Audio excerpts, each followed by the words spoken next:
Okay, the session is now being recorded. So now the second part is the site-to-site VPN. So we already discussed the introduction to VPN.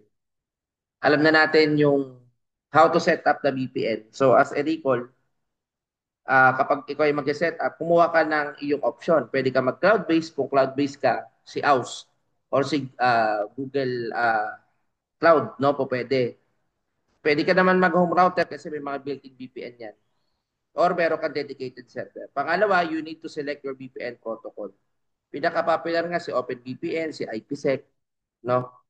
Kasi nakaka-affect 'yon ng speed at security ng iyong connection. Okay? So dapat tingnan niyo lang din yung balance ng security saka ng speed.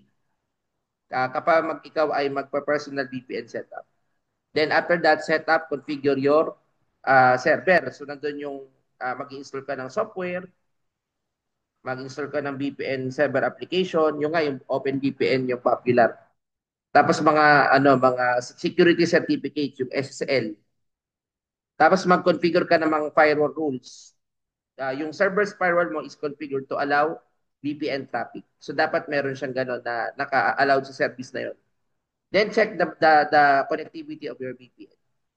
So now, we will be discussing the site-to-site VPN with Open VPN Access Server. So yun ang gagamitin natin. No? Na example is an site-to-site VPN with Open VPN Access Server. So, nagko-consisto ng at least two network. Natandaan nyo, no? Meron siyang mga key components. Ano ba yung mga key component ito? Tatlo yung key component ito. So, meron kang, kung di ako nagkakamali, ito wala na to sa PowerPoint natin. I will just be discussing no, on my on understanding na rin. So, meron kang VPN server. Siyempre, kailangan mo yan. Yan yung, kumbaga, example yan, yung Linux server. Pwede mong gamitin, Linux. O pwede mong gamitin yung Linux server no to host the Open VPN. Kasi kapag gusto mong gamitin itong Open VPN access server siguro itong Linux server no o pwede. Syempre yung Linux server mo it can host also yung mga VPN clients natin na kung saan doon naka-installed na yung ating software no na magagamit natin no para makapag-access tayo remotely. So this Linux server to host the OpenVPN client software that connects with the VPN server and as well as the VPN tunnel. Siyempre ito yung isa sa mga requirement talaga yung encrypted link to kasi ito guys that's encrypted link. Ito yung installed software. No? So ito yung mga parang keyword dyan. Ito encrypted link, private path, secured link, secured tunnel, no? So ito na-create by the VPN server and clients. Created by VPN server and clients. So most likely yan yung VPN tunnel, no? So most likely yan yung mga basic kumbaga uh, basic connection, no? Natin, okay? So ngayon, halimbawa, no? Azure VPN, no? Pwede kang gumamit ng VPN gateway, gamit ng Azure, no? So pwede kang mag-create ng virtual network sa Azure, pwede 'yon. O sa Azure, no? Create a VPN gateway, local network gateway, no? 'Yun mga kailangan nating i-connect eh. Now, if we will look for the diagram, no? Kung titingnan natin yung pinaka diagram, so most likely ang VPN kasi point-to-point connection, no?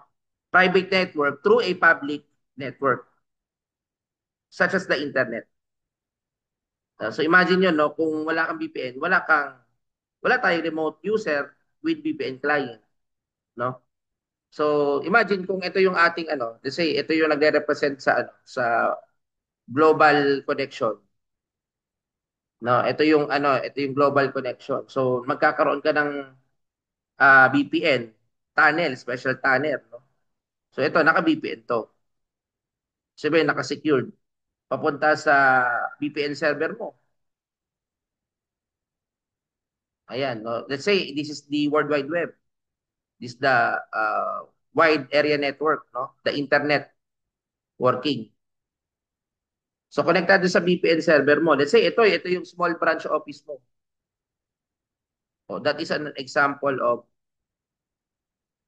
a VPN server. No? Pwede ka rin kumonekta, let's say sa home office. Oh, naka-VPN 'yan. Imagine nyo guys, no? Ito naman yung home office. Pero naka-VPN server ka. So nakikita natin yung lawak, yung scope, 'di ba? Pwede kang gumamit ng large branch office, no? Yung talagang through VPN. Ito yung corporate, no? Large branch office. So naka-VPN. So most likely nakakita natin connected, no? Yung ating network pagdating sa ating VPN, no? So basically, yun yung mga common things that we need to understand when it comes to the virtual private network, no? Okay, sige. So I think I can now end this session para do sa susunod na topic.